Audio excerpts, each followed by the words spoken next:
Welcome, welcome, welcome Welcome to podcast number 6 of the Hormetic Monks. Here we go. Alrighty.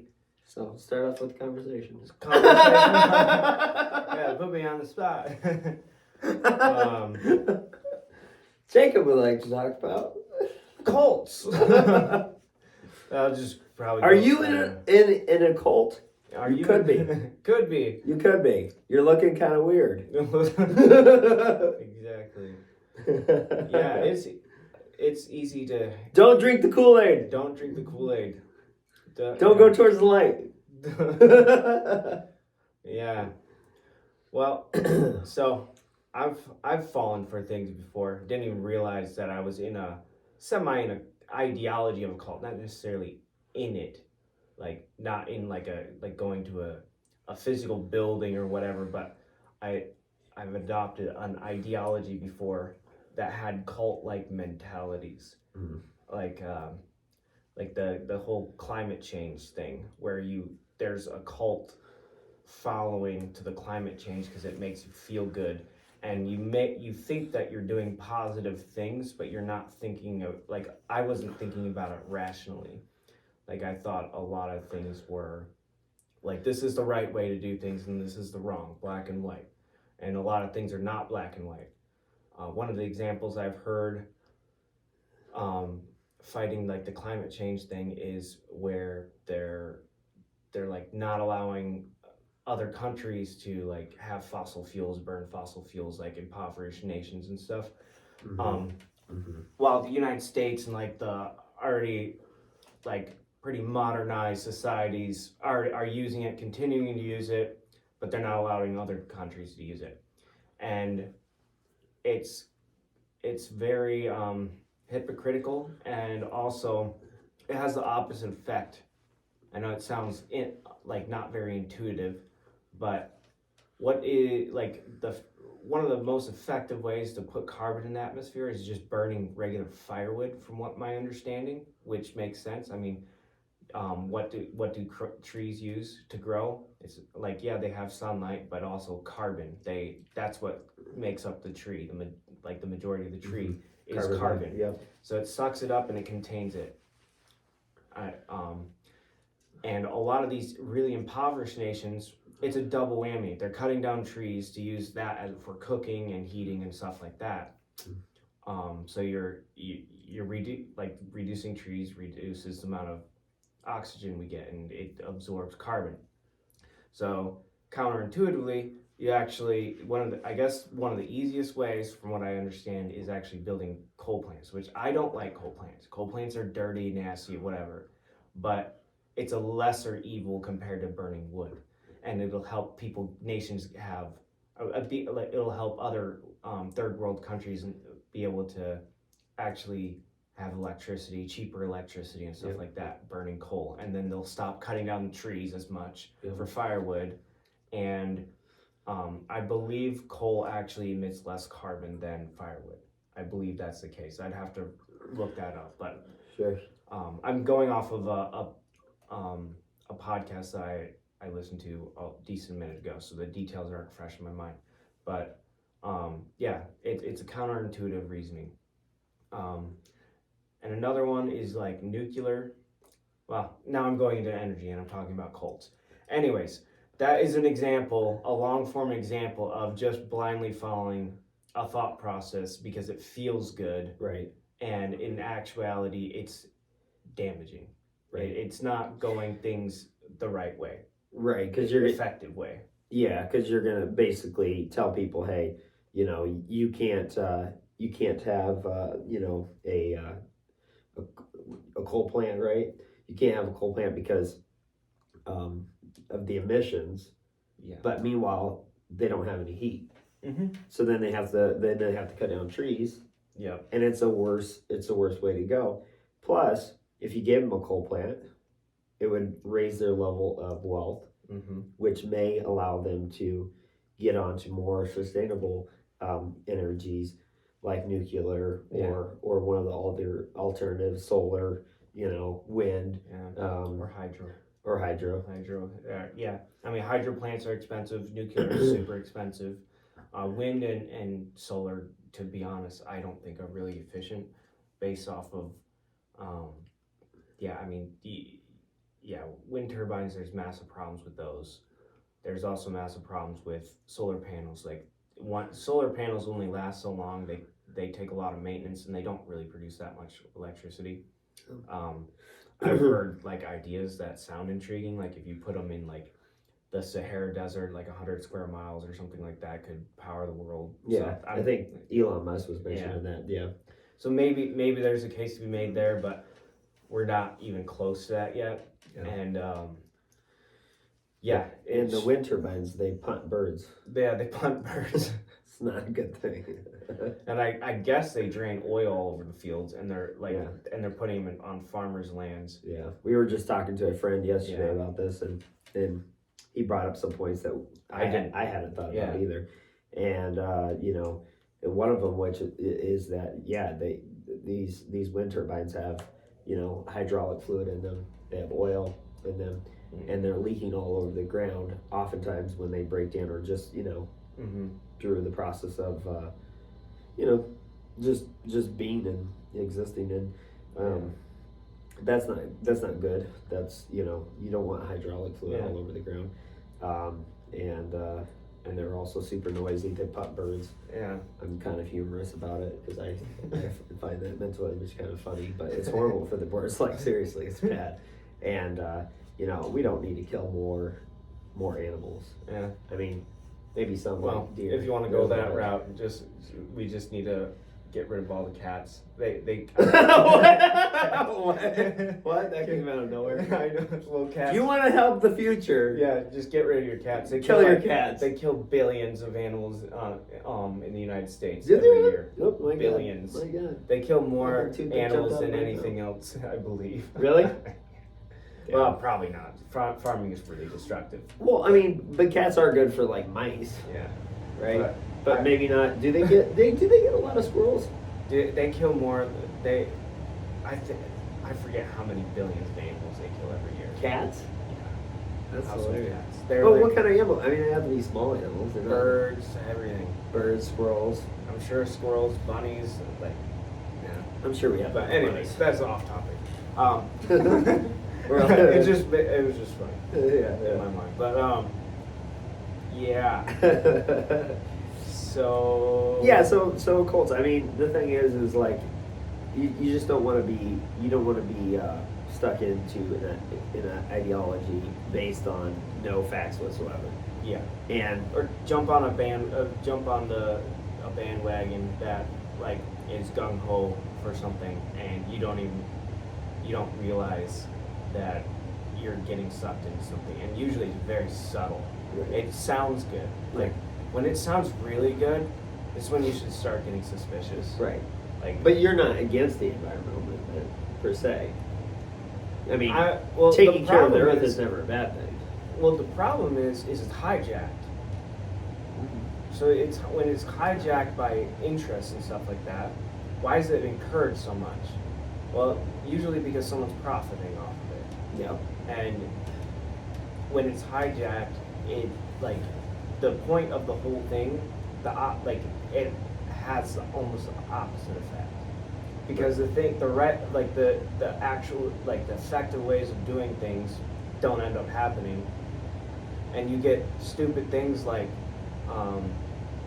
this doesn't really relate to it, but like growing corn to burn to put in fuel, ethanol. Oh, biofuel. Yeah, that is retarded because we only have such a he means mentally challenged. yeah. Mentally challenged. It's horrible. It's horrible because we only have a certain level of topsoil. I think we had 17 feet at the beginning of the United States of good topsoil. Yeah. And now we're getting really, really low. If people are afraid of climate change, they should be even more worried about that. The farming is just devastating. But anyways. Right. That's reduced. It's just waste. But anyways, counterproductive. But okay, so the climate change stuff, there are some major issues with it, and it is a cult-like following, and basically is blindly followed to where you have like, I mean, at least I had blinders on when I was younger. Like nuclear power is terrible, like because I heard it. I was just repeating what I said and didn't know, like, okay, it actually like if you look, yes, there's going to be major consequences. But from my understanding is, like the nuclear power plants that we're running today, I believe they were built in like the 1970s, 1980s, and they need to be updated. That's 50 something years ago. Right. So it's like the technology has gotten a lot better, and there's other countries that are doing it and like leading by example. In fact, they're pretty solid. I mean, yeah, you got nuclear waste. I understand like there's issues, but I think overall it's the cleanest energy that we have currently. Yeah. From my understanding. Yeah, and I would have to do more research on it, but I do like nuclear. I think the issue though is that, like you were saying, like, you know, we have all these nuclear plants, but they haven't been updated in a very long time, and a lot of that, and we haven't built new ones in a very long time. And a lot of that is just apprehensiveness for people that are worried about radiation, etc. And maybe they don't really understand the actual technology. Plus, with the environmental stuff going on, I mean, you think about it, it's, yeah, you want to take care of Mother Earth. That's obviously a very good thing. But Mother Earth is going to be fine well before us. Well, yeah, but it's also just like, you have to look at, like, okay, if someone says, hey, we need to protect our planet, and then they say we need to protect it through, wind turbines, and then they also have a huge stake in a wind turbine company. Well, that's it's a little bit of conflict of interest in it. So because, you know, it's like the people that are at the top, these special interest groups and lobbyists and companies, sometimes they have an interest to lobby the government to implement laws and rules that sound good on its face if you're not super educated about it. But really what it's doing is it's creating a artificial market where the demand wasn't really there before, but it is now because of a new law that's placed in by government. And there's adverse consequences to using wind turbines that no one really talks about. And they also take, I think, like the really big ones, I believe it takes around 10 years before they actually start paying for themselves, and I just don't believe that they're that robust. Like you got a nuclear power plant, look at that, 50 years, they're still going on. Right. You got hydroelectric dams, they've been there forever and they're still working. I just don't see wind turbines as a really robust energy source. Like, what if you only get 5 years after the 10 years before something goes wrong with them, and then you gotta like replace the whatever it's called, it wouldn't be, it's not an alternator, but it's like I forget what it's called. Anyways, it's been a while since I've really delved into it, but it takes a long time. You're talking about the internal components, basically, that allow the transmission of the mechanical energy to electrical, then to be stored in a battery form. Those wear out, so that's probably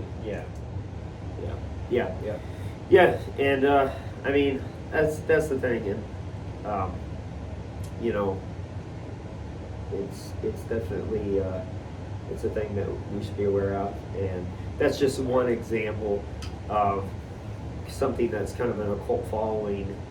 It's emotionally feels good to say, hey, you know, I put solar panels on my house, and I'm doing something good for the environment, and it's also like a social status signaling to other people, hey, I'm actually doing good things. So I'm going to throw solar panels on your house. I'm not anti solar panels or anti wind turbines per se all the way. I just think that it's important to be cognizant of where the money is and where it's going, and who's profiting from these various forms of alternative energies. And a lot of the alternative energies are being subsidized by the government. So really, they can be non-profitable for many years without a big upside. Yeah, I mean, and it's like, yeah, you can be non-profitable for a long time, but on paper you're still profiting because you're getting subsidized by the government. But really, you're just taking taxpayers' money and giving it to people that probably lobbied the government to put these rules into place anyways to then get the subsidies, etc. And it's an emotional response, and everybody's behind it, so it allows these people that are profiteering off of this to continue. I'm more a fan of there should be some sort of demand already. It should make sense already without the government subsidizing it. I'm not against all government subsidies, but I do think though that like we were talking about before, you raise the poverty level, and things at that point naturally will jump to the alternative energies that make the most sense logically, not necessarily the ones that subsidize the most. Yep. And that's kind of what we're preaching about. And that's just a general example in our kind of meta story here about occults. Yeah. And it's just dangerous to not really scrutinize or analyze these different groups that you may or may not be in. And I think that's what we're trying to get across here. Yeah. It's really easy to jump into like a social contagion in a way, and not step back and then look at what is actually going on and what it because it feels good. You want to be a part of the collective group, and people you feed on each other and you get into like this frenzy about things and you're posting about it, like you get really hyper focused and you're like, wait a second, what is actually happening? Right. And like a lot of times it's not clear, and that's why it takes that if you don't at least for me, if I don't understand, like for instance Israeli and Palestinian conflict, I just so happen to go through like a 30-something hour deep dive into the history of Palestine and Israelis and Palestinians, and it's really fascinating. And then this happened, and it wasn't a surprise at all because I was like, wow, it's happening now. It's a tinderbox. It's ready to go up. Right. But then you want to pick a side, Palestinian or Israeli, and then you look into it. It's like they're both both sides have people. They both have a different way of looking at things, and both have done wrongs to each other. And you can have a ledger and weigh both sides, but at the end of the day, nothing's that easy. Nothing is really that easy to where you can just pick a side, unless it's unless you go to World War II when they're gassing the Jews and stuff like that. Obviously you can get get behind that, but a lot of times it's not that simple. Get behind gassing the Jews. Get behind fighting the Nazis. So it's nice. Yeah, that'll get you. That'll get you into some hot water there. No, but when it's the type of thing where it's it's definitely clear. A genocide. I think most people would be like, okay, that's wrong. But then when it comes to the Palestinian, Israeli conflict, it's not as clear. They've been fighting for a long time. I feel vastly uneducated to really speak on it, but from my purview, I think that I just wish people could set aside their religious beliefs for a second, their culture for a second, when it comes face to face with death. Because once someone is no longer with us, they're no longer with us, and that's very permanent. And buildings and farms and stuff like that all can be rebuilt. It's not good to have property destruction, but people can't be, those same people will never be again. And I can go.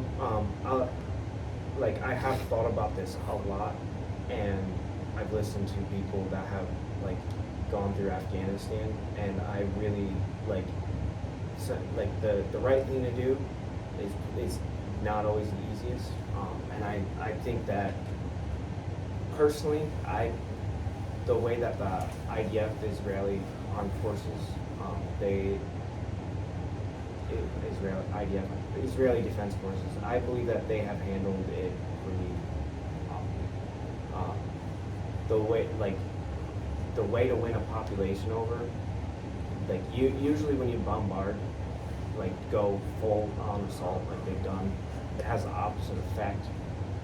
They're creating more Hamas, like people that support Hamas, because if you put themselves, even though I think Hamas is terrible, obviously, but what if you put yourself in their shoes and your family members are getting killed, and there's nothing you can do. You have no food, no water, no infrastructure. Even though I believe from what my understanding, Hamas has like destroyed like the infrastructure in place. Like they're just like harvesting pipes and everything, making bombs, which is great. But that also could be propaganda. You really don't know. But regardless, like they are completely closed off. They're in a horrible place, and there's not much you can do. The way to, from my understanding, and I'm no expert genius at all, I'm military expert at all, but from my understanding of history and listening to people that I believe have a really good understanding of how to do operations like this, is you support the populace. You make sure that they have food and water. You build, you have water lines. You keep the sanitation. Keep the hospitals going. You do everything that you can while you're fighting the insurgents and support the populace. And these people are here to help. And then you're going to suffer a lot of losses that way. But I think that overall, doing the other way, you'll suffer even more. You're saying from the Israel side. Yeah. Yeah, from the Israel side. Yeah. And but yeah, I see where, like, if Israel didn't do anything, that would, I don't think they should. I don't think the answer is to do nothing, but it's just tough. It's really tough in these types of situations. But anyways, that's pretty much. Is it the type of thing where, like, from what you understand, is it the type of thing where if you keep the sanitation up, if you keep the hospitals open, if you support the populace, if you support the populace and the city and citizens, you're going to incur a lot of casualties on your side, but less than you would have if you didn't. Why would that be? It's the moral thing to do, but also the reason behind it is because when you just do what they did and just completely level Gaza, sure, then like you're turning the citizens against you. So now you have however many Hamas soldiers, you probably have 3 or even way, I don't even know how much more you have that are actively joining Hamas to get revenge on whoever killed their family. Bygones, who like whatever, like if Hamas is evil or not. Like they're just wanting to get revenge. You may have a Palestinian citizen that's like, I don't like Hamas. I don't really like Israel. I'm not really sure what to do. I want to stay out of it. And then all of a sudden, their one of their family members gets hurt, and they can't even get medical help, and they die. Yeah, and it's very angering to the Palestinians because it's horrible. If I was in their situation, I would honestly be fighting the IDF, regardless. Because here's the thing: if you put they're dying from sickness. They're like, if you go into the Middle Ages and you look at the plagues and stuff like that, that's what's happening right now. It is horrible. There's diseases spreading rampant. They don't have clean drinking water. They don't have anything, and it is literally it is a genocide. Like, that's the only way I can put it. A Palestinian genocide. They are being genocided, and even though even though if you were to say who would you rather have rule, I would rather Israel because, I mean, they've been the fastest growing civilized country like in that whole area. Yeah. And they've got technology. There's Right. opportunities, and Right. they like partly due to the support from Americans, from what I understand. they've gotten support globally, and it's actually kind of funny. It's like a religious thing. Like support Israel to like God's people or something like that, and Sure. it's got from all the religious groups they've supported. It's crazy what happened if you like learn the history of how Israel came about. Like it wasn't that long ago when they got recognized as a city state. Right. Like relative to history. Well, and their people have been persecuted quite a bit throughout the years. Yeah. You know, obviously everybody knows about Hitler. Yeah. I mean, that's one of the biggest genocides that ever happened. The Jewish people are a minority, and they happen to be a very successful minority and easy. Like when they're doing well, they always rise to the top. Like they have a really awesome culture, and they're great business people. They make like a lot of them are doctors. They're freaking awesome. Yeah. So it's like in reality, this has nothing. When I'm talking about Israel, I'm not talking about Jews. Like I'm talking about a government. Right. All governments are subject to corruption and issues, and has been a lot. I mean, I forget which prime minister or not prime minister. What is that from? Netanyahu. I know. Like, is he a president or is he? I don't. Yeah, president, prime minister. I'm not 100% certain. He's a I could see him being a prime minister, but that just because I think that's Canadian. Well, Canadians definitely have prime minister. I don't sure. think it's the same thing. I think that they're more democratic, maybe, but I could be wrong.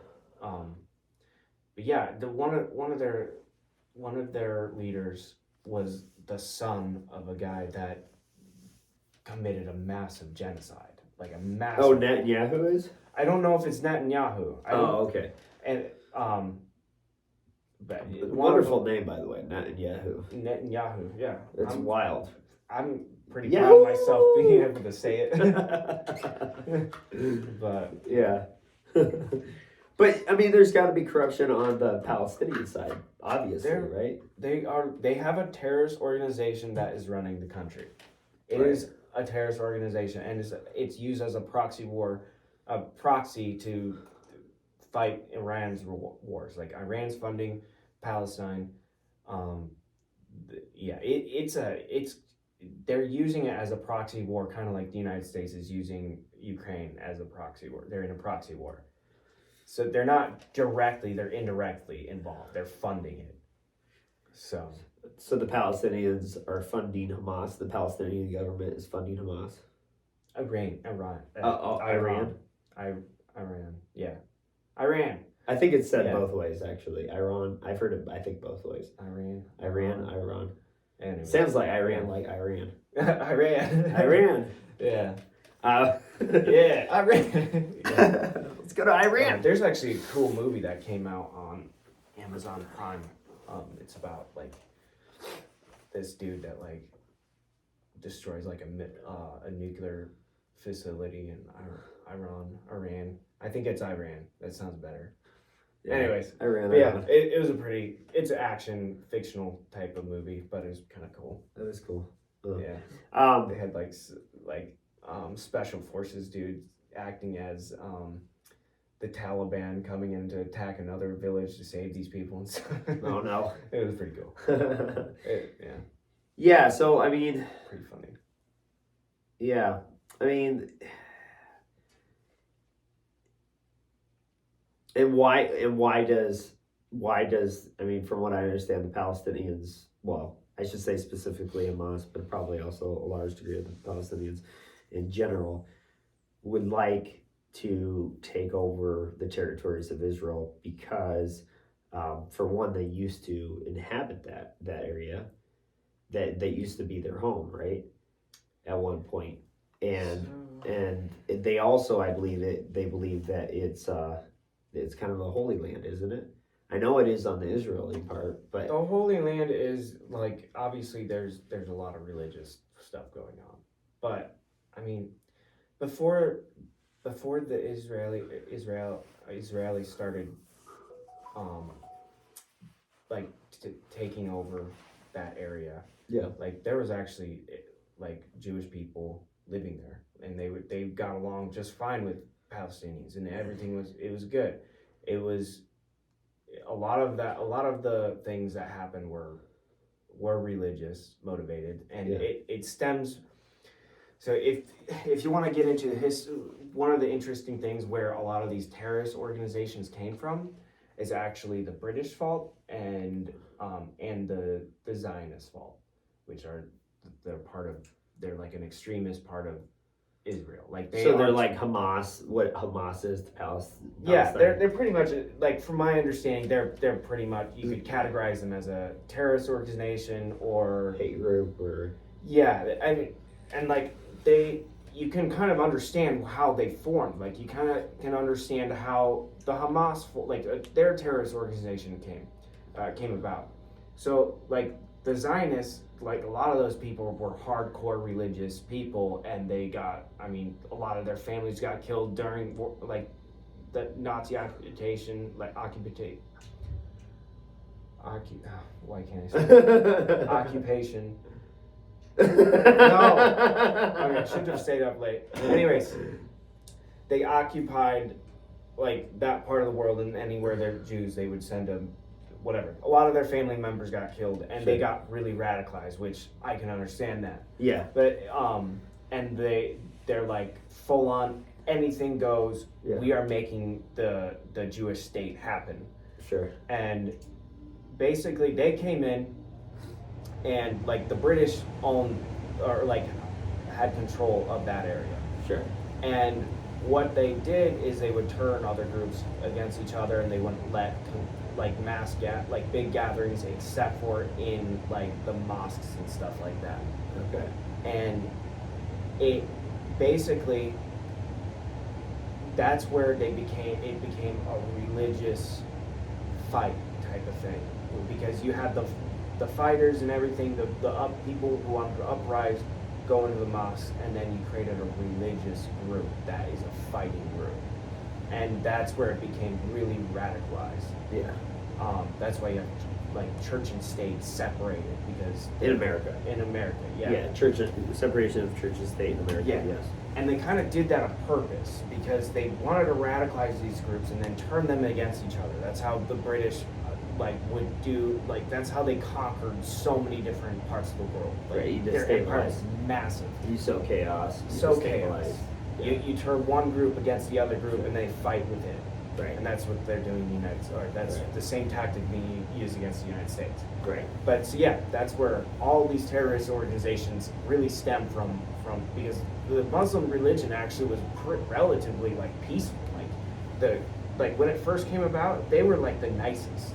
Like when they took over cities like Christian towns and stuff, Yeah. they weren't like just murdering the populace like the Christians were. The Christians were evil, like in the Middle Ages is what I'm talking about. Yeah. But I have heard though Yeah. that Muhammad was not a nice individual in regards to, like, he did a lot of killing. He had He slaves. did too. You know, I'm he saying- had a wife that was 12 or 13. Yeah. I think called Aisha or something like that. Yeah. Yeah.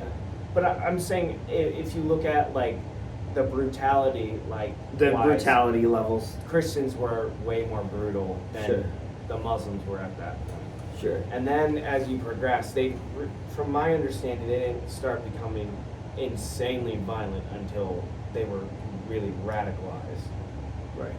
Right. So Which Yeah. in so this is I could be I could be off on some details, so don't don't take everything I'm saying as like factual Yeah, necessarily. factual, but- We're actually working our way through, mentally understanding it ourselves, and we're just kind of commenting on it. But yeah, I mean, so like in a lot of ways, I mean, I look at Hamas and the Zionists as they're kind of a cult, right? Because I know I'm gonna get a lot of flack. A never mind. I'm not even gonna say it. There's a lot I of think I cults know out what there. you're gonna say. There's a lot of cults out there. But if you technically, yeah, I'm not gonna say it. Yeah. I'm gonna it basically you've got religions, and then you've got you've got the ultra conservative parts of the religions, and they tend to be really they'll dress differently. The women you can't see the ankles and all on women, all that stuff. That's where a lot of crazy stuff can happen, and that's what the Taliban and all that. I think that they'd be considered conservative, even though they do the most atrocious things. But anyways, they're liberal with the killing. Yeah, liberal with the killing, and But anyways, really ideological. Yeah. Very letter of the law. Yeah. Very Yeah. Yeah. To me though, I like the Muslim culture. There's a lot of interesting things. I want to explore that myself, because I find a lot of religions fascinating. Hinduism. Yeah. Buddhist. Yeah. Yeah. I there's a lot of aspects of the Buddhist religion that I find very. Yeah. I find a lot. I don't necessarily believe everything about it, but I do find a lot of truth there, just from experiential. It's a really ancient aspect. It is really ancient religion, and it's like the whole principle of letting go. A lot of in America, a common axiom or phrase that people say is you go through something horrible and they say, hey man, it's okay, you just gotta let it go, right? Yeah. It maybe it didn't come from this, but that's one of the Buddhist religious tenets. Mm-hmm. is not having desires and realizing that everything is going to be taken away from you at some point in life, and so you have to let it go and not have all these desires, which I think they take it to an extreme.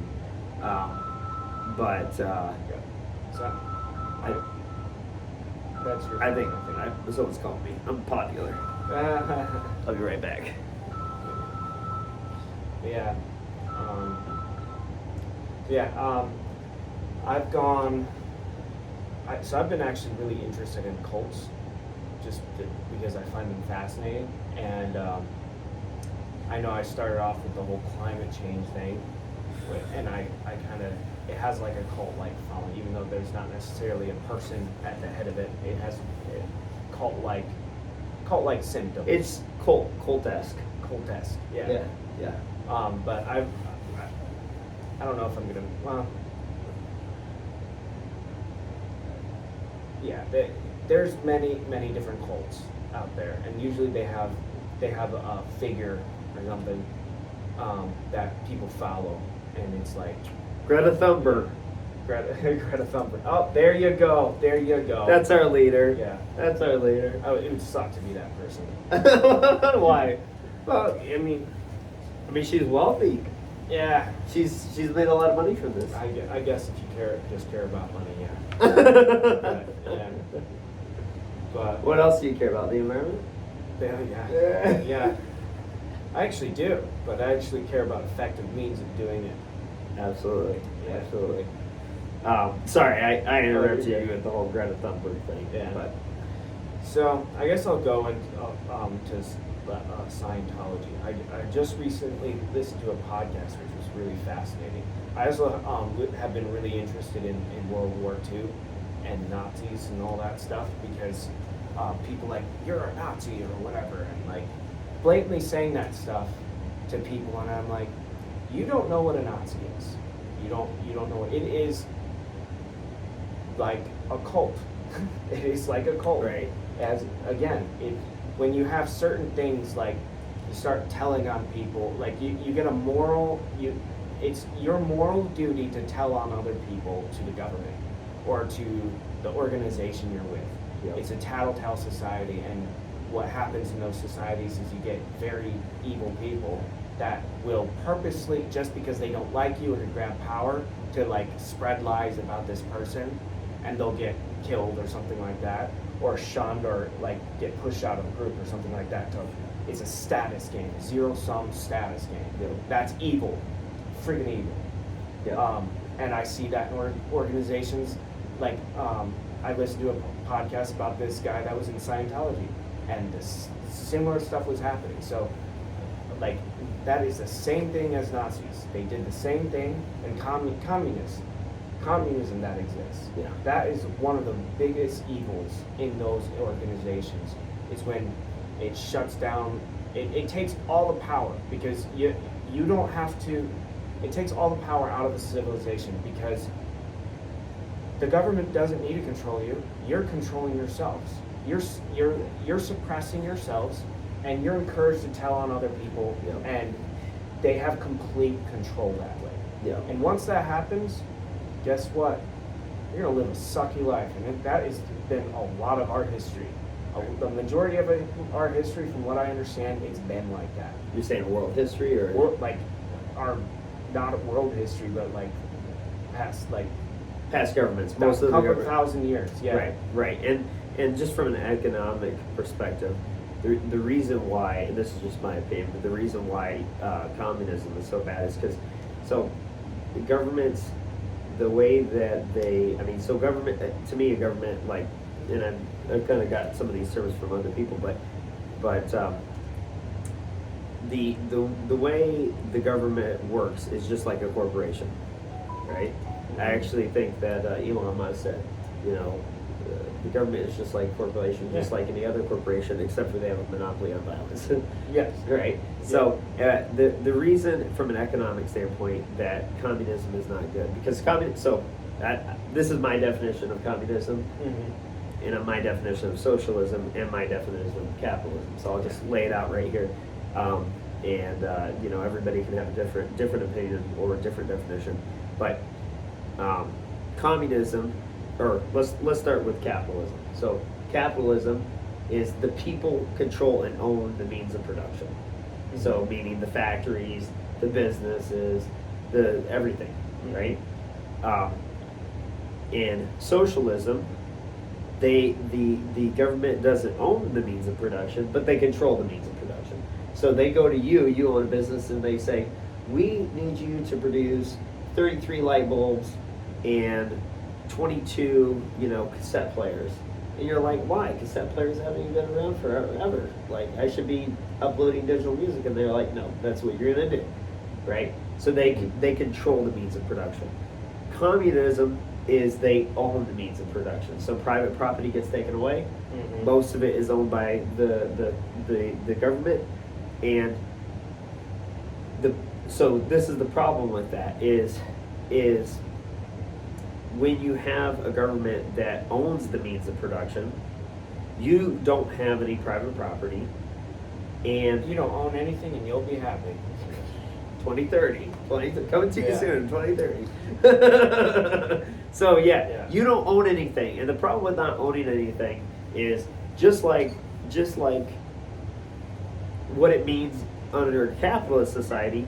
If you go to work for somebody else and you sell your labor, then you're going to get paid a certain dollar amount. It could be a high dollar amount if you're, say, a doctor or a lawyer, but that dollar amount typically is not going to be. It's going to be enough to take care of your essentials. It's going to be enough for probably a little bit of fun, and it may be enough to invest. And that's the point in capitalism, where what's investing? It's actually investing is owning a small piece of a business, or owning a small piece of a house that you rent out, which is the same as a business. Yeah. Why is investing good? Because you get to own a small piece of the production, because that allows you to get exponential gains. Yeah. It allows you to get exponential gains.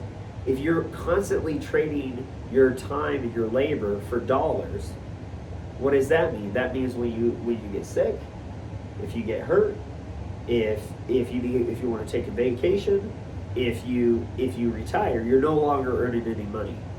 That's very sad, because if you're a doctor and you get to be 60, 70 years old, something catastrophic happens, and let's say you drain your savings account, you're impoverished. you're impoverished.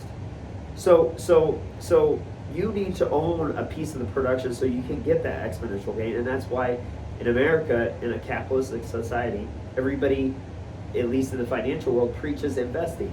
Now, when the government in the communist society, they own the means of production, you're no longer allowed to get that.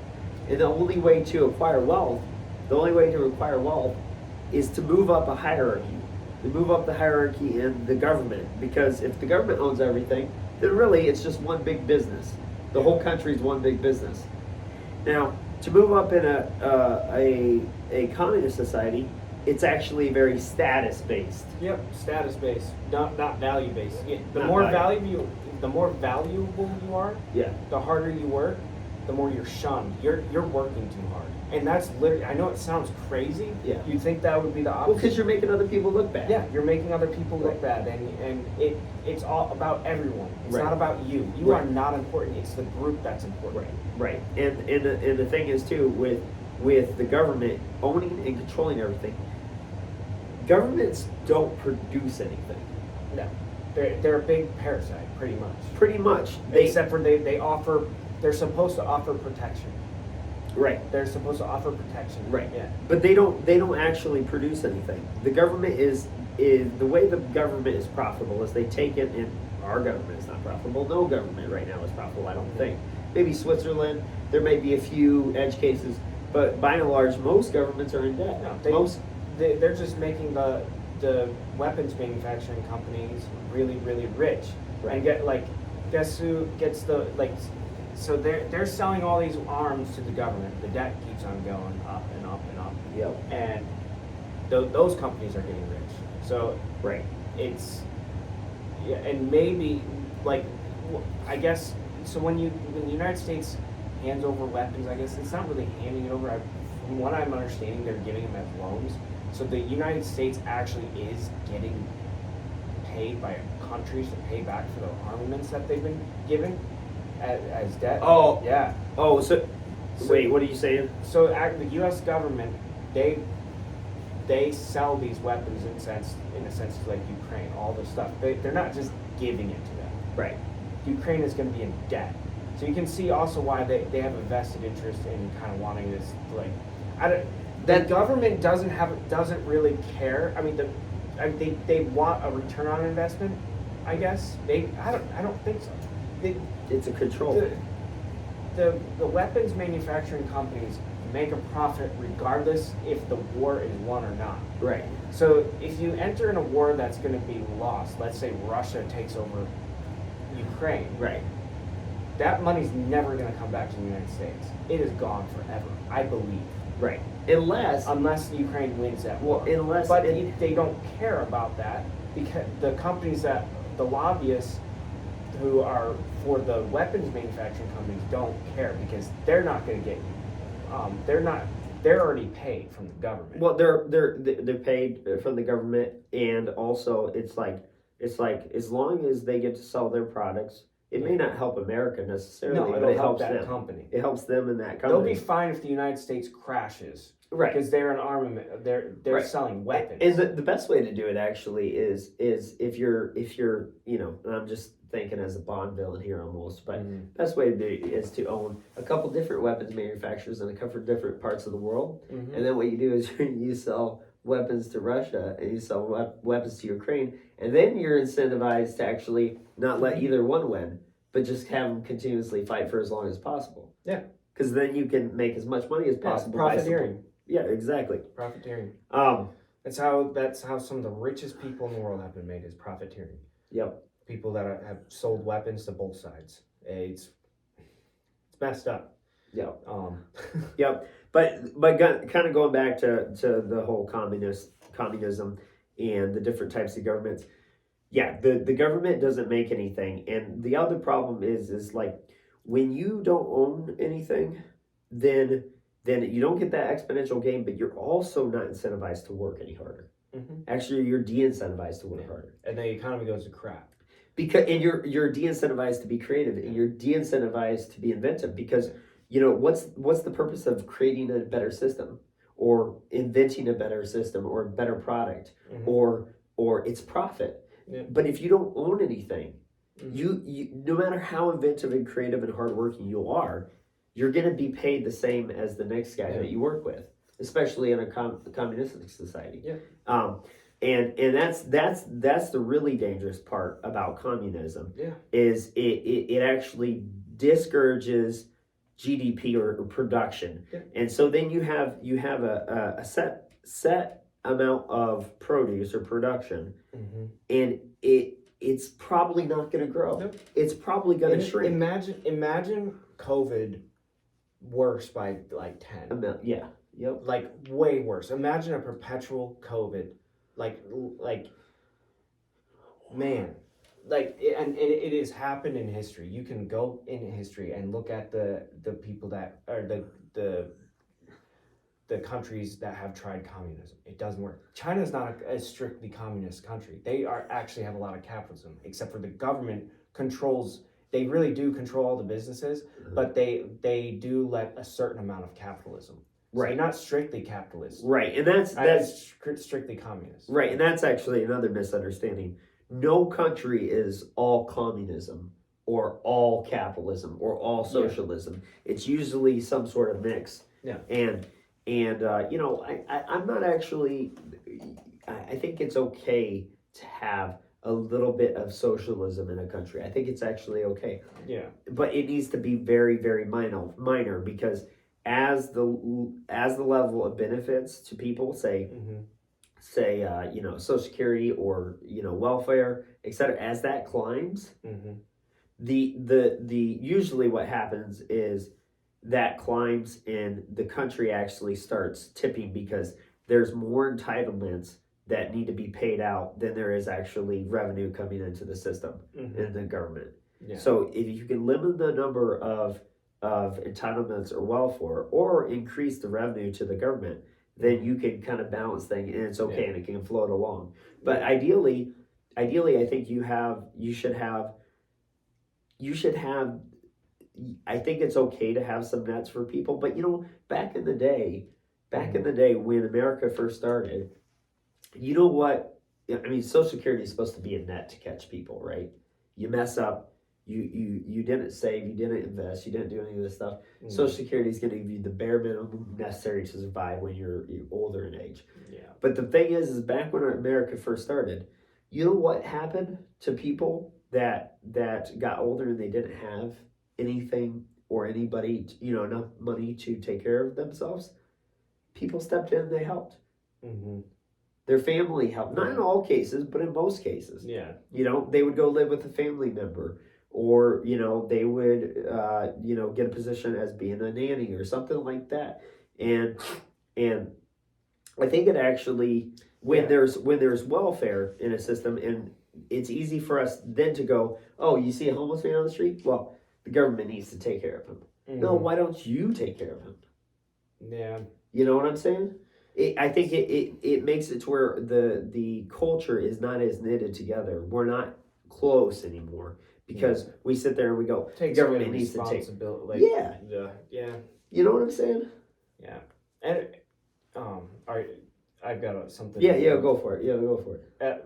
Going along with like a system that is not good being capitalist is the prison system. The prison system is to me, that is just wrong. Like the way that it's set up, because you are incentivized to have. You don't want an empty prison. You're not going to make money, and I believe it is subsidized by the government too, isn't it? I think something. So. Yeah. They get some sort of benefits. And they want full prisons. So if you're a lobbyist and you own a big prison or whatever, like some things that I believe shouldn't be illegal. Like I know people are like, oh, if you like legalize drugs and everything, things will like just spiral out of control. Education, it's already out of control. This whole way it's been working, I understand. Like the conservatives, it's a religious ideology when they come from this. I've seen it many times. Smart people that are like, do not legalize drugs, like this is wrong. They're really coming from a religious background. I see right through that because I grew up in it. They're like, it basically, like and I think like it should be like education, because here's the problem is you got kids that grow up, and I've seen it multiple times where don't do drugs. That's what they were told, and they're not educated on it. And they end up taking something they don't know, it's laced with something, and then they die. I know I talked about this at the beginning, but it is a major freaking problem. Yeah. And there are like fentanyl. Jeez, come on. Do you not see this as indirect warfare? In my opinion, yeah, it is killing more people in the United States than car accidents and everything. Like it is insane. Yeah. This is war. Like this is indirect warfare, in my opinion. Yeah. And you can trace it back through. The labs, I believe, are in China. They go through the cartels in Mexico, and then they make it to the United States, and also through the Canadian border. So, like, it is, if anything, stop focusing on all the other drugs. I understand there's major issues with them, but instead of investing however much money they are combating, like just drug busts and everything, de-incentivize it's so lucrative to sell drugs. That's why so many people do it. They get in a tough spot, and then it's morally wrong. Because it really damages and ruins people's lives. Yeah. But instead of doing that, you got a heroin addict. Have a facility to where they can like train professionals, doctors or nurses can actually wean them off of it, like give them a smaller dose, I don't know exactly how this works, but I'm saying like have places where people can go, because a lot of people don't want to be drug addicts. They don't want to be. Yeah. They just sad people, like depressed, sad people a lot of times that go for the really hard stuff. My life's not worth anything anyways. Society hates me because I'm doing this. I'm shunned. I'm the bottom of the barrel. I'm complete garbage, and this is the only way I can feel good. So they turn to stuff like heroin and and fentanyl. Fentanyl because it's the cheapest. Like the other stuff is super expensive. That's why they need a fix so bad, because I mean people judge people that are on drugs, but I've heard it explained before. It's imagine like what's your favorite thing in the world, and imagine the impulse by like 100. Like it's for real. Like to have it is the hardest. It is probably harder than anything you've experienced in your life. It like urge wise that you have to do this. So like that's where empathy comes in. It's a sickness. I don't call it a drug addict. It is a sickness, in my opinion. It's like a dog that just keeps on eating food until it dies. That to me, that is a disease. I look at it as a disease as well. Yeah, I mean anything, like I think my definition of an addiction is anything that you do that is enjoyable that also causes a lot of harm in your life, and you still do it even though. Yeah, I agree with that too. But like when you got people, you're only so like people have different levels of strengths. There are people out there that I've heard like have taken like a substance like methamphetamine or heroin, and they're like, wow, that was crazy. I totally get how someone can get. Actually, yeah, there was a story. This dad wanted to understand his son. Yeah. And he was addicted to heroin. He's like, you know what? Instead of judging, I'm going to try it. Yeah. Okay. I know it's messed up. I don't recommend doing that. If anyone did recommend doing that, don't listen to them. Right. So did the dad get addicted, or no? He had enough. There are people out there with will like that have they're mature adults that like they can not do it. You know, right? Like it. Like they have enough self-awareness to understand that I know I'm not going to. Right. And sometimes you have to. Some people believe that they can. They are actually delusional. They don't know, but there are people out there that are very, very self-aware, strong people, and they'll like this guy was one of them, and he did it, and he like understood. He understood how powerful of a draw that he had. Yeah. Instead of judgment, because a lot of times judgment you don't understand. You don't. In judgment is also worsened by our judicial system because it's weird to me how someone can go down to the liquor store and buy a bottle of liquor, and that's just as much a drug as anything else, and that's legal and sanctioned, and then you're not put in jail, and then somehow arbitrarily you are put in jail for this other drug. And I mean we've seen this most recently, and it's most easy to recognize with marijuana is it's still a schedule 2 drug, and yet it's a schedule 2 drug, and yet in a lot of ways through our medical research we found that it's not even as harmful as alcohol in a lot of ways. But it's a schedule 2 drug, and we've been putting people in prison for sometimes life for doing it, using it, consuming it, selling it. That's control. A lot of it is control over not having control over your own body. Right. And that is freedom. And whatever Christians, if you say you should not be able to take drugs because I believe you should not take drugs, I disagree with that. I disagree with it. Right. Obviously, you have concern. That's why the only way to combat it is really education, I believe. Right. It's not with guns. A lot of times, unless in history, wars really don't solve anything that much. Right. Unless you have, just the only time it did is when you have complete tyrants, and the populace rises up and overthrows that government. Yeah. And then what happens? Usually you have it's chaos for a while, and then it stabilizes, and then guess what? It starts getting messed up again. Right. The United States, if you look at the graph of a country, where it's prosperous, things are going good, and then all of a sudden going down. Right.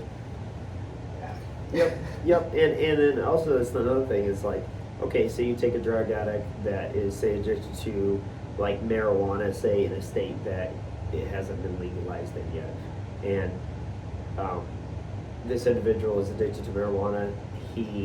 Let's say he goes to work still. Most people that I find that most people that use marijuana still maintain jobs. And I mean it's debatable, but I mean there's stuff wrong with it's not like drugs are good. I'm not going to say drugs are good. Like marijuana, I'm not going to say marijuana is good. Sure. I'm saying people are going to do that regardless. Regardless, and I see it. So what's the outcome that you want? Do you want more human suffering or less human suffering? And I believe that the way things are currently progressing is it is negative it causes more suffering. Right. And I don't know exactly how certain things play out. They're roadmaps. There are other countries that have things legalized, and they're focusing on let's say you don't legalize everything at once. Right. I think we're headed in that direction. At first, some people say just legalize everything at once. I could see a lot of chaos happening really quickly. There's always a responsible, happy calculated, medium. smart way to do things. Sure. And I think that certain substances, I'm really interested. I've done a lot of studies on psychedelics and MDMA for therapy and stuff like that. Right. Johns Hopkins is studying psilocybin. They're having really interesting results for end of life patients, people that are terrified of death and they've got a terminal illness, and they report the overall mental state is positive after the experience. Yeah. Sure. Absolutely. And veterans, it's there is I think a lot of uses to these medication or done in the correct way. Well, in going back to marijuana, CBD, that's a part of hemp, and that has a lot of anti-inflammatory aspects. Mm-hmm. And then the THC, I mean, that has a lot of pain relieving aspects and some dissociative aspects that help people, with back pain or arthritis or different things like that. And it's it makes you want to eat. That helps a lot of people that are cancer patients, and et cetera, et cetera. But But it also you know, can slow your synapses in your mind. Like you get a buildup in your brain that can slow you down. sure. But if you have debilitating arthritis, or if you Yes. have cancer and you're into life anyways, who cares? Yeah, who cares? You know, I'm just saying, like, that's why that I'm should saying be education is important. absolutely. But that should not be a governmental decision. That should be No. a personal decision. If And I'm not sure about the synapses thing. I have heard that as well. But like, if I personally want to slow my synapses down, because I would rather slow my synapses down than continue with debilitating back pain, then that should be my decision to do so. But you know, the thing is, with going back to what I was saying earlier, as far as I think the majority of people that use marijuana do hold down jobs. I'm not saying all of them, but and I don't have any statistic to back that up. But I think by and large they do. And so if you think about it, what happens when you take someone like that and they have a full-time job or even a part-time job, they're using marijuana as a crutch, maybe for some mental health issues or from some physical issues, and then all of a sudden you take them and you put them in prison. Yeah. What sort of society benefit does that have now? They used to be a productive member of society, and now they're in prison. And then when they get out, they can't even enter probably back into the workforce where they were before. Yeah. And then guess what they probably will do? They probably will go back to marijuana because it was the one thing that gave them comfort in their life. And so I you know, you are hitting pretty hard on this. I think education is the most appropriate way to deal with that, and not just come at it as a like, this is morally bad or this is legally bad.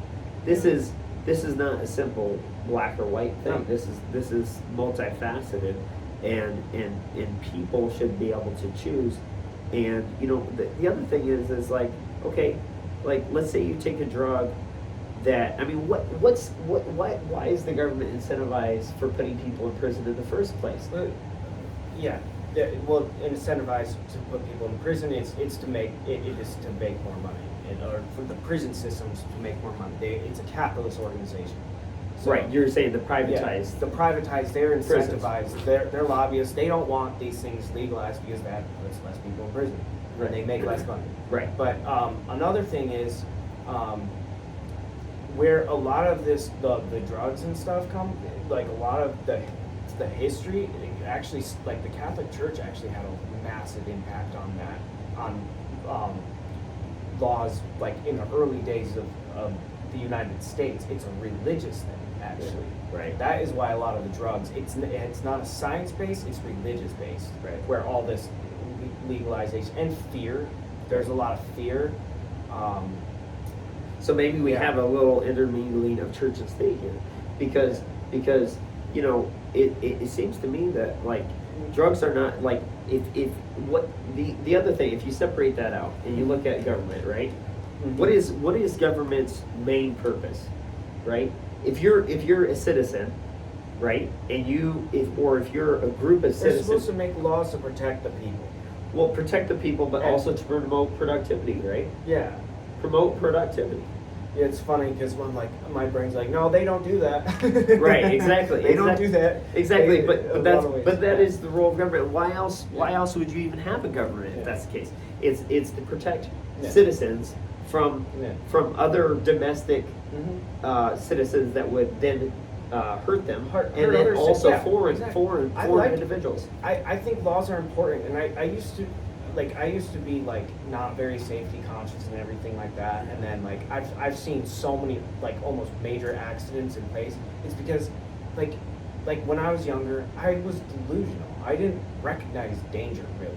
Sure. And you don't even have to be young and not recognize the danger. There's certain things that you just don't see, and you're not educated, and that's why certain things are in place. Yes, it can get to a point where I've experienced in the construction field to where there are so many things where it's not about keeping people safe anymore.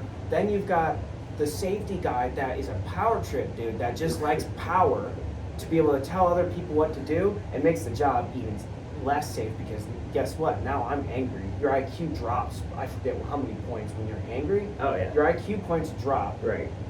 And you're more likely to hurt yourself when you're upset at a safety guy enforcing a rule that some guy just wanted his name. This person created this safety rule where it actually makes the job dangerous, Right? More dangerous. You got So that's an issue. That is an issue I see where too many rules, too many laws, to where once a law is in place, it is extremely hard to get rid of a law once it's in place. Right. Extremely hard. Right. And that's why you get a system where it gets so clogged. That's why it stagnates growth. It creates poverty, and the whole reason for these laws and everything, it's going in the opposite direction. Yep. Yeah, but so like if you going back to drugs a little bit, the government, in my mind, this is what I would want my government to do, is protect me from foreign invaders, protect me from domestic terrorists and people that would want to harm me. Yeah. And then I would want them to promote productivity, and that is almost, unless I'm missing something that I haven't thought of, that's really all I want. So then it comes into, what are drugs, right? What are drugs? And if someone goes and they smoke marijuana, are they hurting somebody else? Typically not. They're just hurting themselves if it's a detrimental thing, and everybody has to decide that for themselves. Indirectly hurt other people if you've got a problem with an addiction. You're hurting yourself, but the people that are around you, you're hurting them as well. Hurting them emotionally. Emotionally, but I mean, if you've got a family or something like that, and you can't take care of your kids adequately, then you're hurting your kids. Right, and that gets me to my next point, which is that some people smoke marijuana every day, all day, and they hold down a full-time job. Yeah, and there's some people that they're can actually function. and they excel, and they function fine. And then Maybe others, it's not optimum, but maybe it's enough. Maybe it's enough.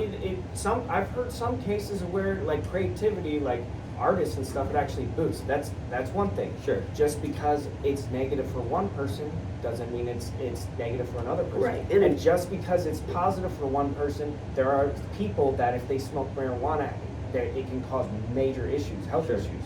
There's this this professor, I can't remember his name, but he was on Rogan's podcast, and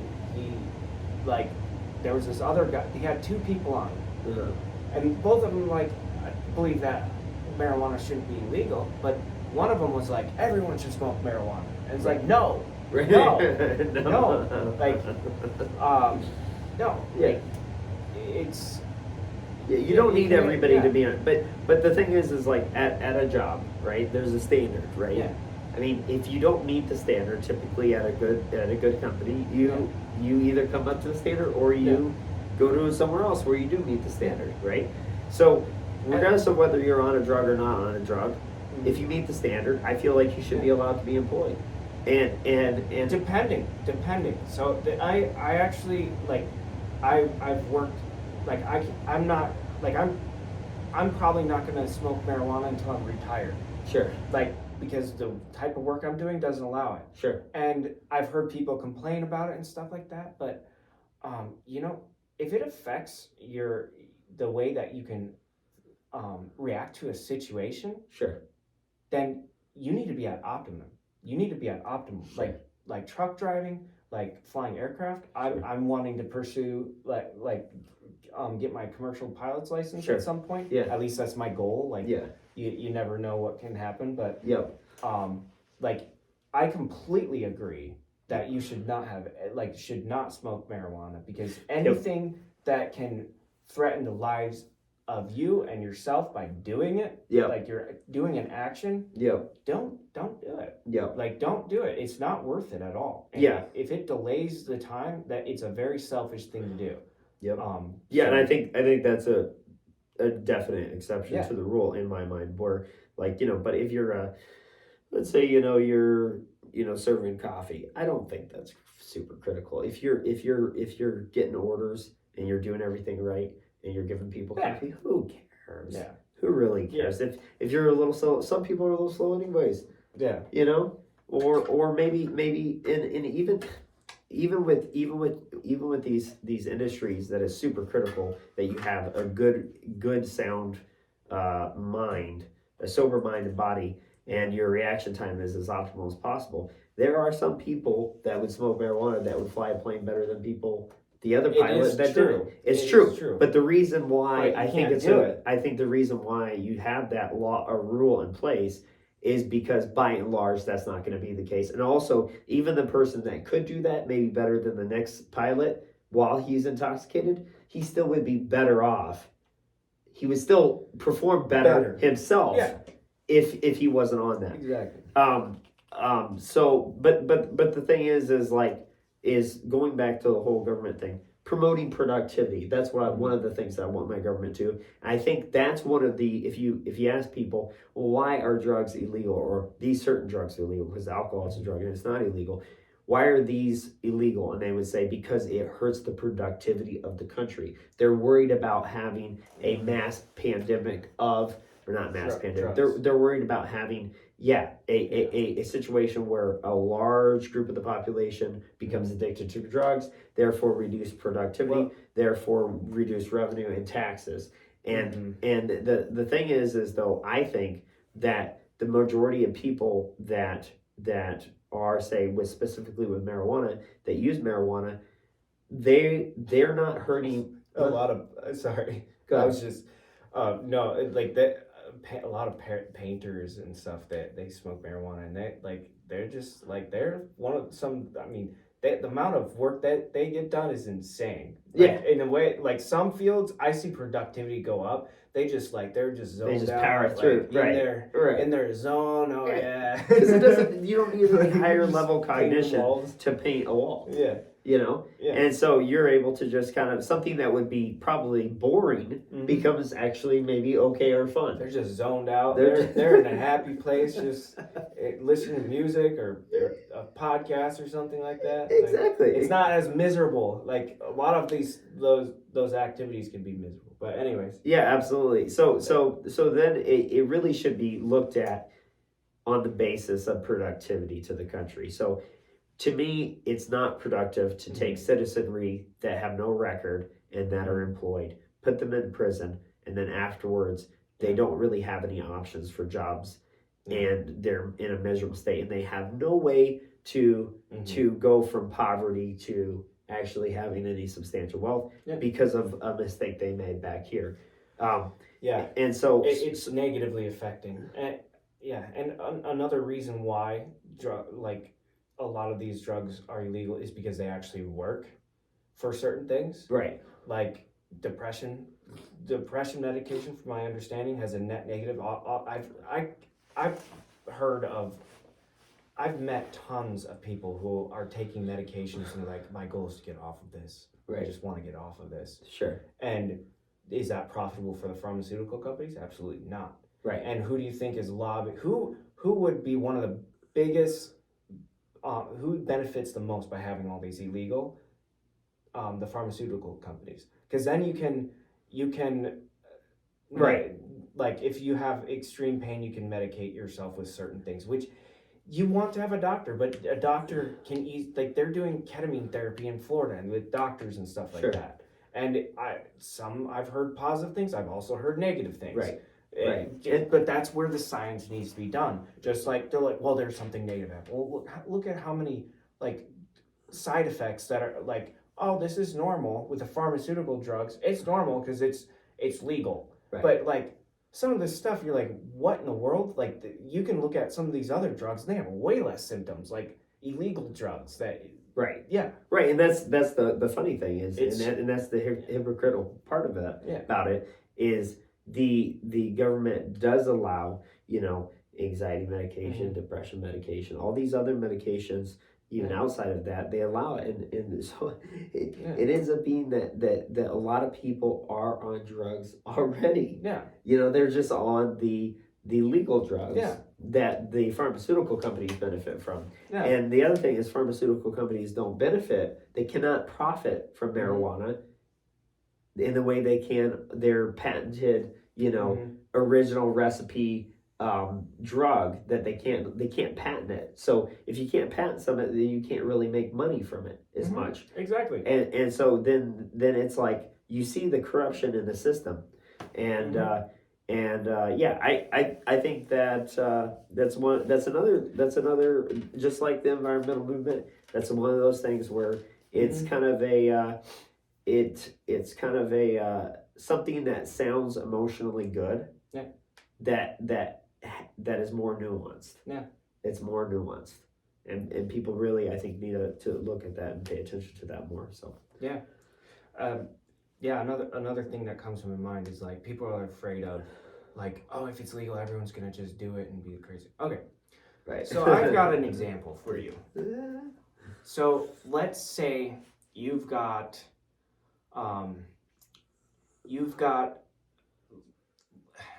okay, what's that example our friend last night was giving where that machine that he would a lathe.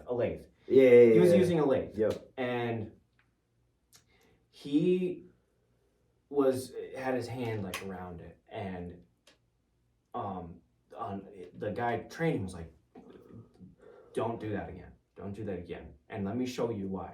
Someone it was horrible. Someone died because they got their sleeve wrapped up into into the lathe, and it broke their neck. And that is I'm never gonna do that. I'm never gonna do that again. Right. So there are drugs out there that if you go down that path, and also there's no support for the people that go down that path, but like these are the effects. Like here's the effects. Like if you just have to do a drug, like nicotine. Yeah, you can explain if someone really just they're like teach people to these are the consequences of the actions of doing these, and educate and like here's the roadmap, because what a lot of people do is they just they get into a group of people and they're like, it's the best thing ever, and they're like delusional about it, and they're not educated, and the people that are on it don't they don't experience the pain until afterwards, and then that person gets hooked on it and stuff like that. And I mean there's a lot of messy stuff, and it's scary. Drugs are a scary thing, but I just know the current route, the way things are going, I believe it is the wrong way. Have support, and I think having clinics to help people get off of them is one of the best ways to go. Fund that instead of funding the war on it. Yeah. And educate people. Yeah. And don't make it readily available. Obviously, people are gonna do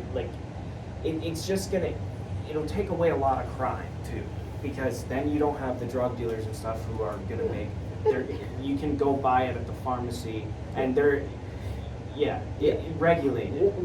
So this is an interesting little thought exercise to think about. Okay, alcohol. How much money is made from alcohol every year by the government? A lot. An absurd amount, right? An absurd amount in taxes. You know, the person the company that makes the alcohol has to buy other materials to make the alcohol. They have to then produce it. Once it's produced, they sell it, right? Mm-hmm. And whatever the profit of the company is, they give a portion of that to the government in taxes. The person that buys it is paying a sales tax on it, right? So how much money is the government making from alcohol? Absurd amounts, right? Yeah. Now, you got to think, okay, so they're making a lot of money from it. Now, what are the downstream effects of that? Well, you have some DUIs going on. You have some drunk drivers. Now, they kill people. That's not good for the country. No. Right? So there is a negative to it. There is. There's always, nothing ever is perfect. Every action has an opposite equal, or whatever. Every action has opposite and equal reaction. Yeah, right. Yes. Yeah. So downstream effects. So there's people that get into car accidents, right? There's hospital bills, or people get sick because they drink too much alcohol. They can't be as productive, right? Et cetera, right? Now, let's look at marijuana. Same thing, Yeah. right? In Michigan, they chose to legalize it and tax it, right? Yeah. Now, if you did that with like, if it would be interesting to look at alcohol and try to see the pros and the cons, and see if the country is Better off or not, is making it out profitably financially in the long run from just legalizing it and taxing it, because my opinion, let me just finish my point. So my opinion is that, like, and this is not any facts here, but this is just my gut feeling, is that, like, people, we already tried it, prohibition, right? And then there was bootleggers. It didn't work. People did it anyways. Yeah. So why not tax it? You're already gonna have the negative effects. People are already gonna drink and drive. People are already gonna drink enough to where they can't be productive at work. It's just that when it's not legalized and taxed, it goes to the black market, right? And then criminals are making money and not the government. But you're getting the negative effects, but you're just not profiting from it. Yeah. Yeah. Also, here's an interesting thing. So, just like people want to say, like, people are the problem, in a sense, yes, people are, like, are the problem, but also culture has a lot to do with the amount of issues we have, drug related, alcohol related. Sure. Like in Europe, for instance, alcohol's not a big deal, like, whatever. Oh, in Europe. Yeah. Europe, like, I think it's 18. Yeah, and in some places in Europe, it's 15. Yeah. Germany, it's 15. Yeah, and honestly, here's the thing that I've heard this before. I don't really have an opinion on it. Yeah. But, like, if someone can go die for their country at 18, they should be able to buy a drink. I understand that when you're younger, you're more reckless and stuff. I understand that. But also, I'd like to look at the statistics. I wish I could pull up the statistics, but I think there's less drunks In Germany. In Europe. Yeah. Because it's not a big deal. It's not like, I'm so excited. Right. Like, I get to finally drink. 21. Let's send it. Like, a lot of people, it's not like. It's. I think it also has to do with advertising. Like, get your drink. Like, it's so cool to do. It's like the drink. Like, I mean, I understand. Like I understand that there's still, like, drunks in those countries and everything like that. But I believe that it's actually more of a problem here. Yeah. Than there, because of the culture differences. Yeah. They have less issues. Yeah. From what I'm understanding. Yeah. So I've heard that as well. And you know what? I would almost be in favor of, and I'm not 100% sure on it, but I'm like 80% sure on this. Mm-hmm. I think if you have, I don't think that alcohol manufacturers should be allowed to market. Yeah. I don't think pharmaceuticals should be able to market. I don't think they should be able. I don't think any drug should be marketed. But then you run into problems of monopolies. What do you mean? Well, if you have any industry, it kind of takes away the capitalistic aspect of where the ones that are here are probably going to stay, and then any new ones are going to have a really, really hard time. Not necessarily. Yeah, if I wasn't allowed to market, but I wanted to start an alcohol company, what's stopping me from? So what is like? You mean ads? Yeah, ads. You putting things on TV. Billboards. None of that. No. It should not be allowed to be advertised. Now, I don't have any problem with you having a sign out up front. Yeah. But you know what I'm saying? It should not be allowed to be advertised. I think that's a smart move, because then what you're doing is saying, hey, we'll allow this. If you're going to drink, you're going to drink regardless. We'd rather profit off of it. But we don't want to promote it. This is not something we want to promote to our culture. Because, see, a lot of this, I think a lot of this thing with drugs, it could be solved with social engineering. Mm-hmm. Like, this is a cultural problem, right? Yeah. And it actually, to me, it's the responsibility of the parents to properly educate their children on what it means to alter your neurochemistry via alcohol, via marijuana, via this, via that, via that. I think everyone needs to be educated. Yeah. I think that, like, like, I heard that, like, a statistic that for, like, college, no one, like, I forget, it's like a really high percentage of adults never read a book again, or like college students never read a book again after college, and like people, I mean the education thing, like if you don't continue on learning, you're gonna be so freaking lost. Yeah, yeah, and that's something else that needs to be promoted in our culture is continual learning and education, and learning is fun, and what is I don't know why this is coming to my mind, but what's his name? The guy that played in the '70s show, that '70s show. Remember? I don't know. I can't think of his name. Anyways, he was giving a speech. It might come to me. He was giving a speech, and he was saying, you know, intelligence and being knowledgeable and educated. Ashton Kutcher, thank you. Being knowledgeable and educated is sexy. Yeah, it's sexy. Yeah. It's like being smart, educated, knowledgeable, productive member of society is sexy.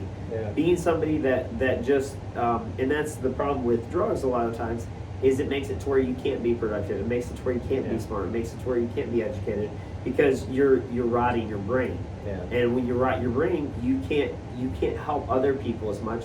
You're not as valuable to other people, and it's a downward spiral. It's a net negative for your life, but also for others around you in our country. And so that needs to be taken into consideration. Now, you know, obviously I'm not anti-drugs, but I'm just saying like that's a big cultural thing. Yeah. You know, and but I feel like, you know, when I was 18, it was a big deal to be like, all right, you know, you're young, you're supposed to party, you're supposed to try drugs, you're supposed to drink, all this other thing, and it's like that's a social cultural war. Yeah. It's not. It shouldn't be fought by imprisoning people. No.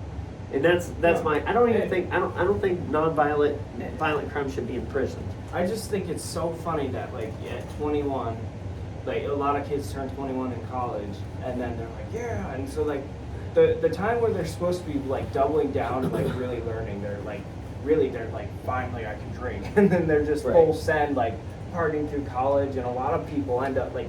It causes them not to graduate. It causes a lot of things. So it's like, and I understand too. Like the brain doesn't stop developing until you're 26. Right. So it's like, but the problem is that I see is like I believe my first when I first drank something was when I was 17, and a lot of kids are going to anyway. But a lot of like. When it's like or when you're not allowed to do something, a lot of times it has the opposite effect of where you want to do it even more. Right. We've spoken on this before. Yeah. It's the cool factor. Yeah. Right. It's like we're not allowed to do this. We're cool. If you make it like, yeah, you can do it, but like, do you like your brain? Like, do you want to mess up your brain? Right. Well, like, and that may be Europe's thing, which is like I know in Germany, you know, it's 15 and. A lot of parents go, oh, you want to have a drink? Here, have some wine. And then the kids try it and they go, and they don't like it. They don't like it. Ugh. But they don't. Yeah. That is a huge thing. It's like if you give a kid a beer, they're not getting drunk. They're gonna not like it. Like I don't like beer. That is gross. Right. That is 10 times more effective than saying you cannot drink this. And like, why is this so bad? Oh, this tastes nasty. But I'm gonna drink it anyways because I'm not supposed to. Yeah. And then you develop a taste for beer, which I love beer. I buy a bunch of non-alcoholic beer because I love beer so much. But yeah, I mean, it can have negative effects. Like I've had negative effects, but it's like that's why I'm taking a break. But if you do it in a different approach, that's an indirect approach, not a direct assault.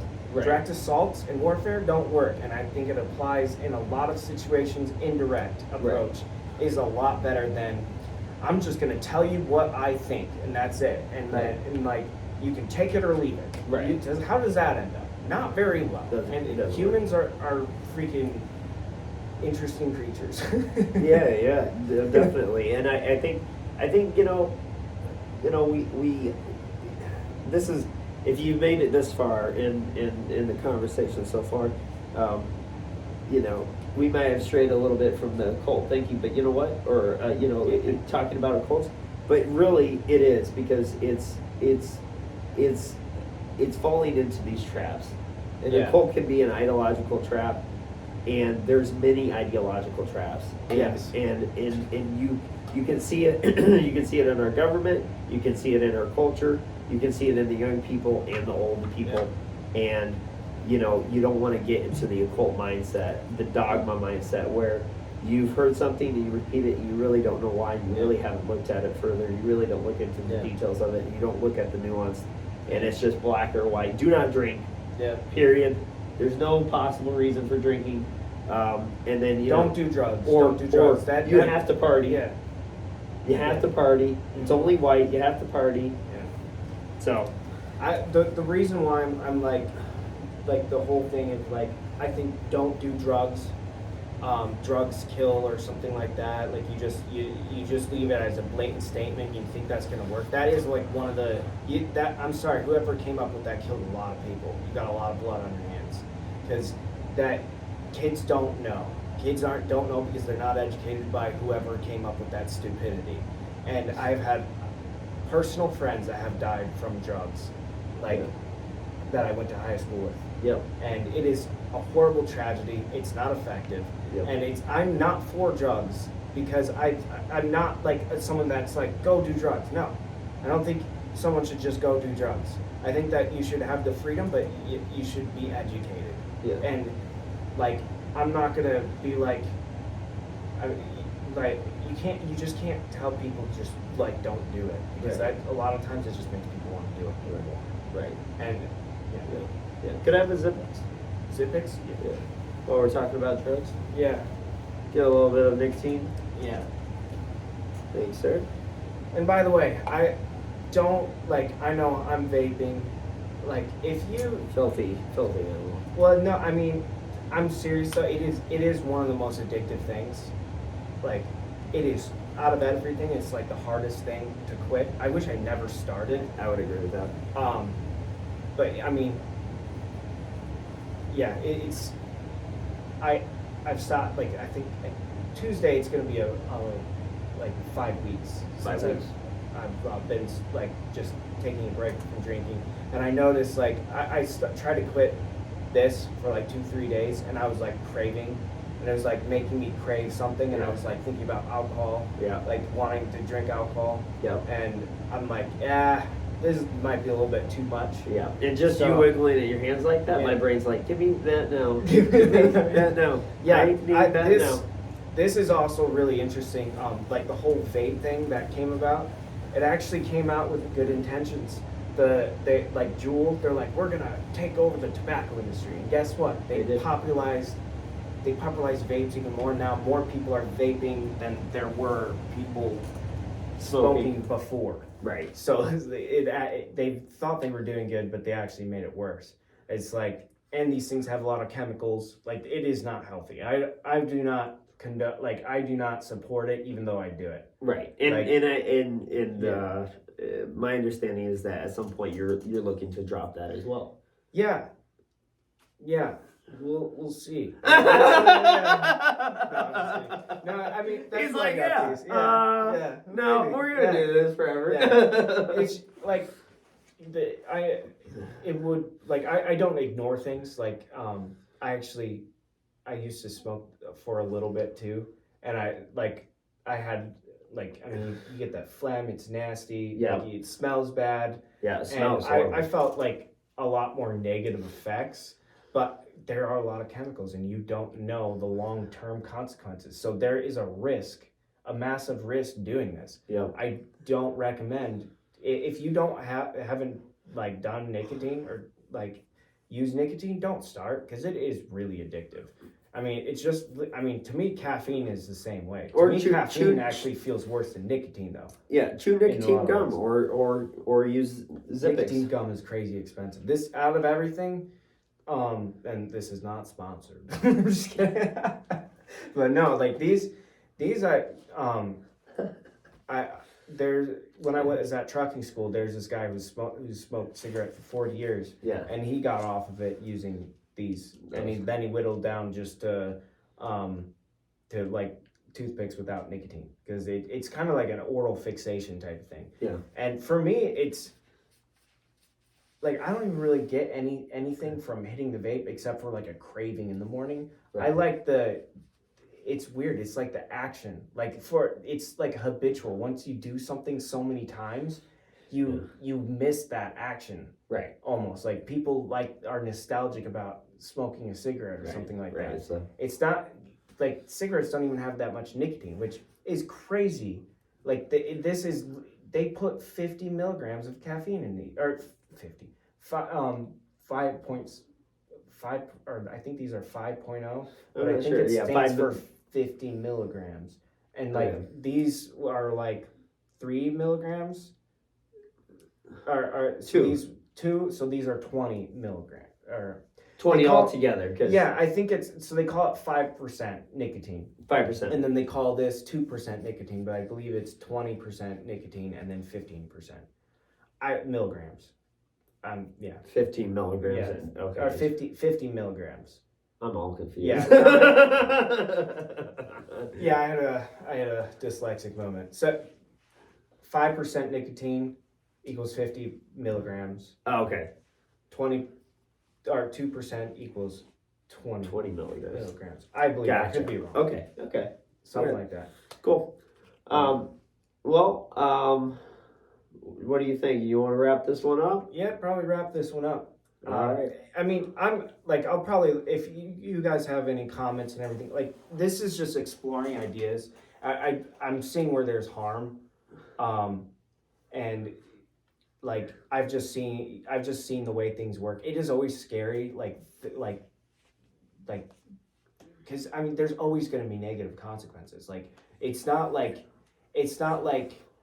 we're going to, like, if you were to, I mean, if drugs were legalized, there would be no deaths caused by drugs, but I think that there would be less because of education. Like, if you educate, and it would be a rough, like, I mean, for me, in my mind, I just look at stuff like methamphetamine and opiate, like, heroin, and I'm like, those should stay legal. Yeah. But it's like, that's illegal. Yeah. They should be illegal because it's so damaging. But I'm right. like, listen, it's right. To me, it's. Listen, do your own thing. Yeah. If you want to do methamphetamine, I don't give a crap. But I don't think it's good for society. I don't think it's good for you. I think it's going to be good for your happiness long term or your life experience in general. Yeah. But I don't really care that much. Yeah. You do you. Yeah. You make your own decisions. I've just seen where people it kills a lot of people. Yeah, but I'm not. I will not. It doesn't kill people like methamphetamine. Yeah. But it ruins people's lives. I mean, you look at the people that they get addicted to meth or something. Yeah. And it's kind of interesting actually.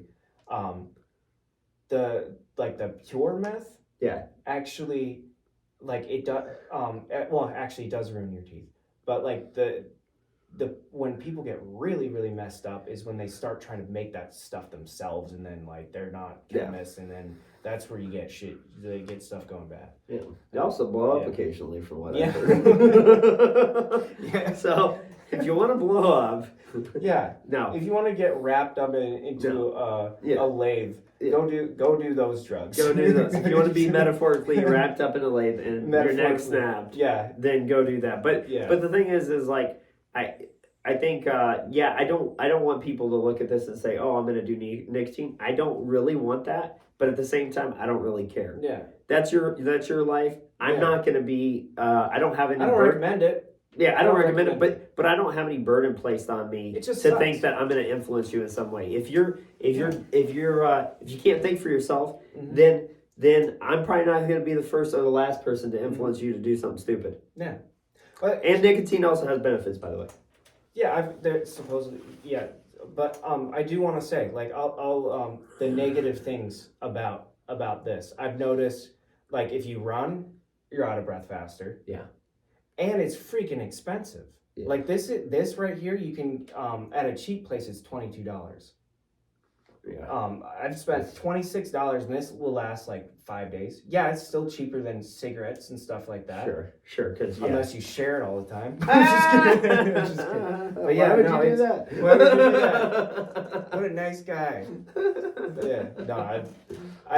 yeah, but there's unknowns. There's a lot of unknowns with stuff like that. So if you're like, especially if you're younger, like it would make me sad if I had an effect on someone and they started doing this because of me. Like it would bum me out because I wish I wouldn't. Yeah, but like you do you. I'm like it's yeah. For me personally, I'm just gonna say this, and I kind of already said it, but like at no point in this podcast, anything I say, if you want to go do it, feel free. But I'm not gonna feel guilty about that. I'm never gonna be put in a position where like a lot of times people go like this. They look at that. They say, you know what? This person that put out a video on YouTube or whatever, they influenced me to do this other thing. Then my whole life was ruined. That's your fault. I'm not going to take responsibility for that, and you're not going to pin it on me ever. Period. There's a caveat to that though, like where there's situations where people say things and other people believe them, and there has been consequences, and so you have to be careful of what. You have to take responsibility for your own actions. I think that is the case. Right. You should take I take responsibility for my actions, but if you mislead someone, even unknowingly, I will still take that is still in a sense something that listen, it's your responsibility to fact check me. Yeah. If I say something and you think, oh, Patrick's usually right, he's going to be right here also, do your own research. That's on you. Yeah. That's not me. I've done this stuff before too, where I'm like, oh, this person's cool and everything like that. Right. And then I'm like, there's something off. Like something, it just sounded too good to be true, and then you do research, and you find out, oh, well, this person is maybe not legit. It doesn't mean I'm gonna stop listening to to this person, right? Because their ideas are fascinating, and sometimes there are situations where like search engines have monopolies, or like you got like Wikipedia is controlled by a certain ideological group, right? And they will write things that are false, or they're not completely false, but they'll make it sound like not true. Well, but anyways, that's and I think listen, I will take on the responsibility to try to not say anything that is false, or to try to mislead somebody. The intention matters. My intention is always going to be to try to say factual things and to not mislead anybody and to not lie to anybody. That's my responsibility. But the key word is try. Yeah. That's the best I can do.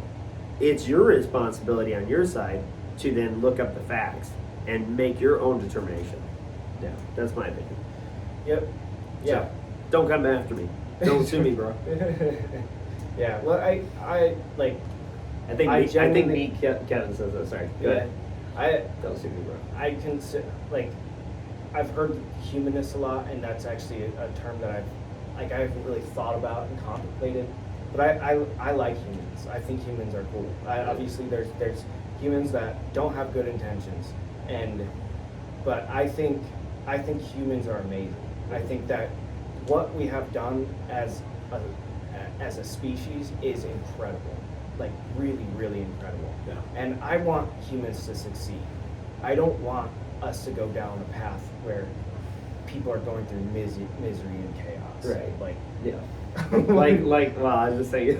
What? No, you were laughing. Yeah, sorry. In my mind, I'm thinking when you're saying that, I'm thinking in my mind of Joe Rogan going, "I'm team people, bitch." Team people, bitch. Yeah.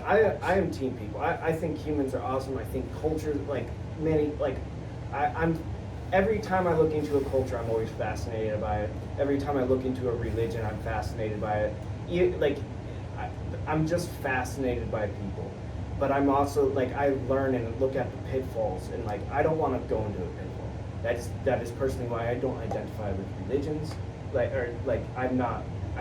I don't go by any religion. Like I for me personally, I respect people that believe in their religion. They're not gonna go, but like for me, it felt like it limited where I could go. Yeah. If I wanted to be true to that religion. Yeah. And so I'm not gonna go that route, but it doesn't mean I'm not fascinated, and I don't want to like disparage them, like religions. I think that it has purpose, and it can really be meaningful to people's lives, and it gives them like a feeling of safety and like comfort. And it's a lot of times it's like it's a framework in which concepts and ideas can sit that are beneficial and help them move their life forward. And I would say that I probably lean more towards religion than Jacob does, but I also see the certain ideas and concepts that I think are flawed that sits within the framework.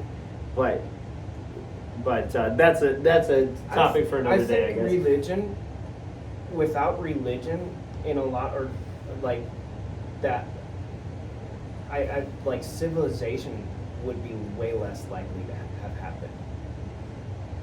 But then again, religions literally just pop out of nowhere. Like if you took away all religions, at like all Christianity and everything, something over time would form similar, like maybe not similar actually. Yeah. That's an interesting experiment, but or thought process. Yeah. Idea, but we should wrap this up. Yeah. But I think it would be fun at some point, and maybe we'll do a series on this or something at some point. But it'd be fun to look at religious texts and the Bible and different things. I think you want it'd to be do fun. some Bible studies. Yeah, We're gonna do some Bible studies. Okay, people. Hear ye. Forewarned, the way that I look at the Bible is completely different. I'm interested in the Bible, Yeah. but like I'm gonna say some wild stuff, and if you are really in your religious thing, like grounded in your religious. Don't worry, I'm gonna save your soul. I'm gonna say things that are like, but I don't know. We're gonna bring him back to the Lord. I don't know. Bring him back to the Lord. No, Religion is the best way to control people. One of the best ways to have a very, We should. Yeah, this is interesting. We'll have to explore this in the future. But all right, guys. Hormetic Monks. Hormetic Monks. Episode 6. Out. Have a good week, y'all. We out. Peace. Have a good one. Have a good week. I can pause this. I forgot.